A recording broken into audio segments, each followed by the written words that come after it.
Yeah.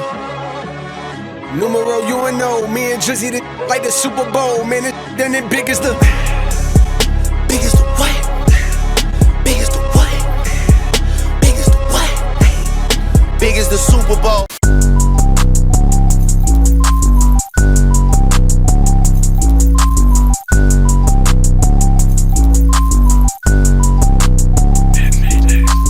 What's up, guys? Welcome back to another Warframe video. Today it's been a minute. I remember when he first came out. Like, Gauss is one of my favorite Warframes. If you're a speedster or you love just like doing things hella fast, then he is a must for your Warframe journey for sure.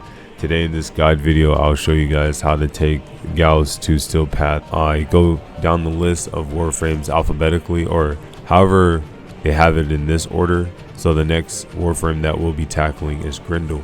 But today we are covering Gauss. If you're new to my channel, be sure to subscribe so you can be tuned in when I drop any other future videos. He's hard and easy to obtain. First of all, you will need to go to Sedna.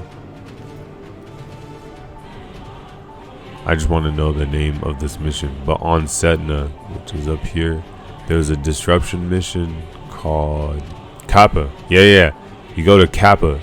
So on Sedna at Kappa, disruption missions, you basically gotta stop the guy from destroying your conduit. The crazy thing about this is that his parts drop from that mission, and you have about an 8% chance of it dropping on tier C. So the way that Warframe works is that it's AABC in terms of like say a survival mission, right? The first 5 minutes is when you get your reward. That would be turn A. Then when you get to 10 minutes, that would be turn A again. And then 15 minutes will be turn B, and 20 minutes you'll be at turn C. So that's how Warframe rotation works. It's at AABC is the pattern. So for disruption missions, Gauss's parts, they drop on tier C.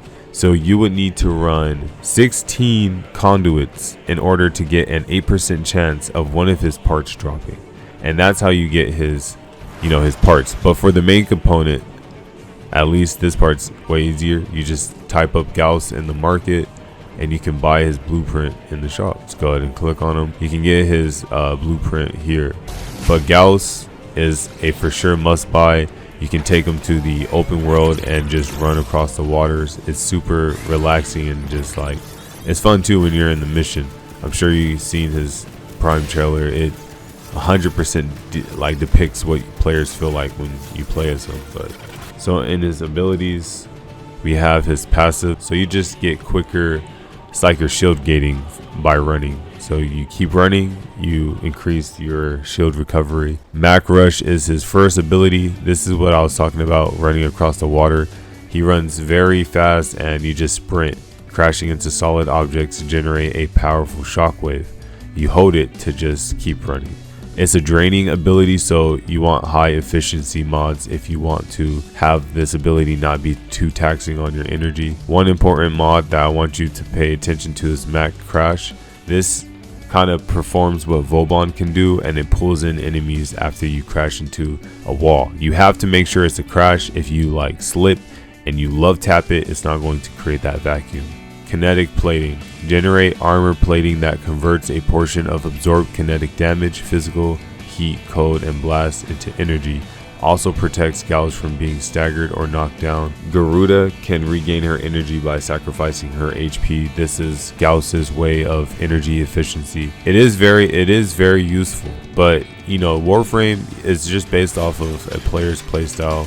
I don't really mind it that much in terms of survivability. I can live. His third ability is Thermal Sunder. Siphon kinetic energy from the area, charging the battery and inflicting cold status on nearby enemies. Reverse it, or holding it reverses the process, draining the battery and inflicting heat. So you have the ability to control heat and cold. And the crazy thing is, because cold got a rework, you have the high critical multiplier that you'll get against the enemies with this. So if you can stack 10 cold procs, you got that status effect bonus. Same thing with heat, it armor strips the enemy, so you can see how you can have fun with those utilities in hand. Now the cool thing is that if you inflict them with cold and fire, you create blast. Redline is his bread and butter, his ultimate. This is where he go beyond his limit, supercharging his abilities and setting fire rate, attack speed, reload speed into overdrive. His little parts of his body kind of opens up a little bit. Look, if I were to click on, you can see the red line activates his speed form. There is different, you know, his skins do have different types of effects, but it's just slight changes. But for the most part, I do have a roar ability himlet onto your Warframe. The Hellet System is just another feature in Warframe that you would unlock. Right now, for new players, it might look like a room in your ship that you cannot have access to yet. But for most players, you do have this Hellet System that you would sacrifice a vanilla version of your Warframe, meaning it can't be a prime, and then I place one of their selected abilities onto your Warframe.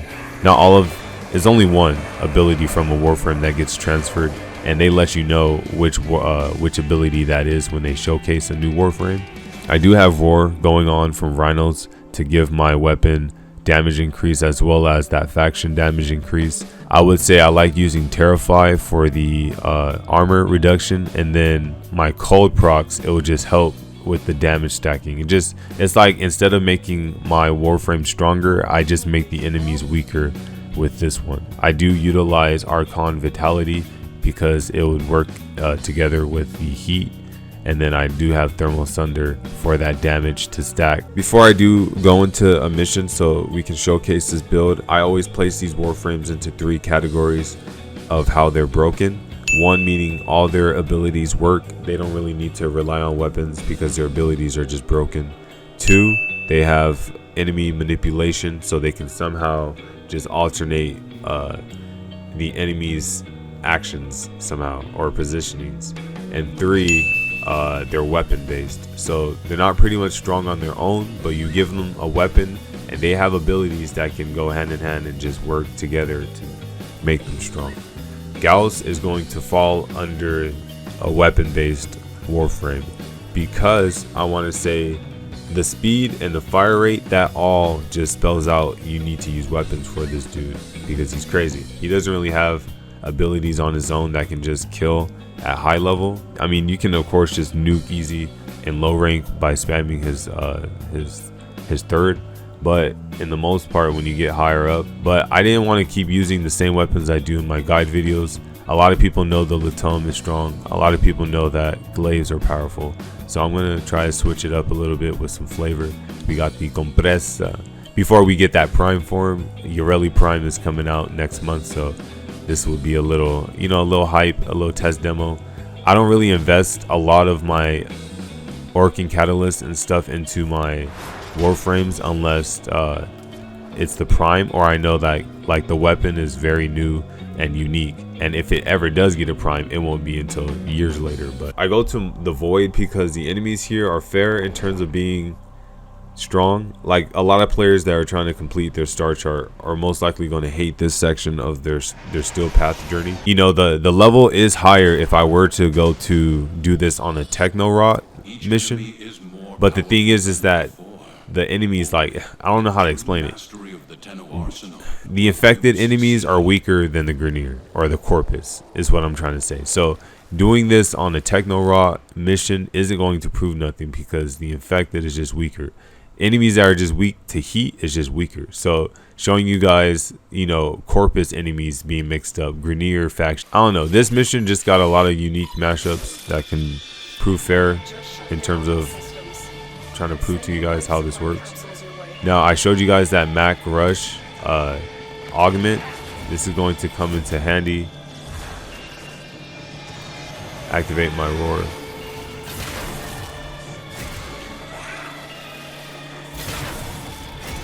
You basically turn, well, see, I would say enemy manipulation, but I'm mostly utilizing his weapons.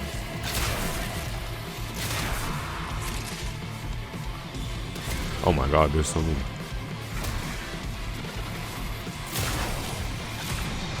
could utilize my operator's bonuses.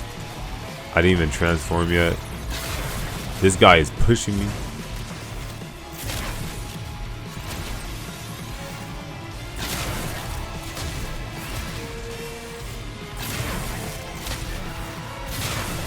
I love the Nataruk.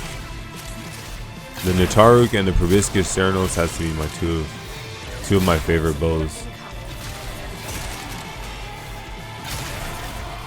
And then add on Roar again. Arcane Arachne. Let's try it with the Compressa.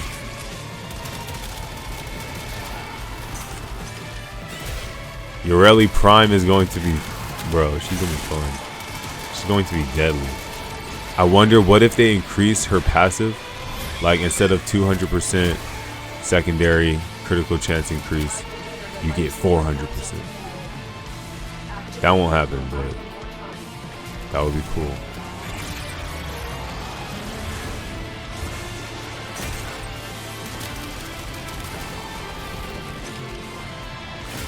I wonder. I think I'm pulling Xmas units. The crazy thing is that Gauss gets, like, I feel the bodies of the enemies that are being flung towards the vacuum. And it's not a good thing, because sometimes it could, you know, look. Sometimes it, like, keeps me stuck.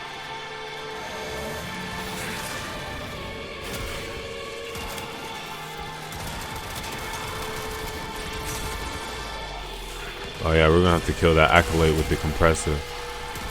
Shout out to all my Yoreli fans. And of course I have my Zangetsu.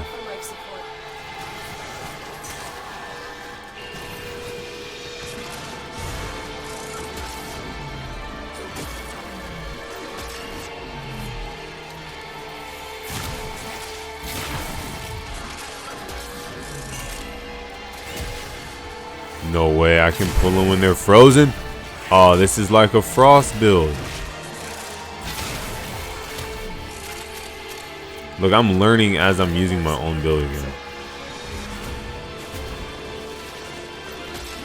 At the roar, pull them in, coach.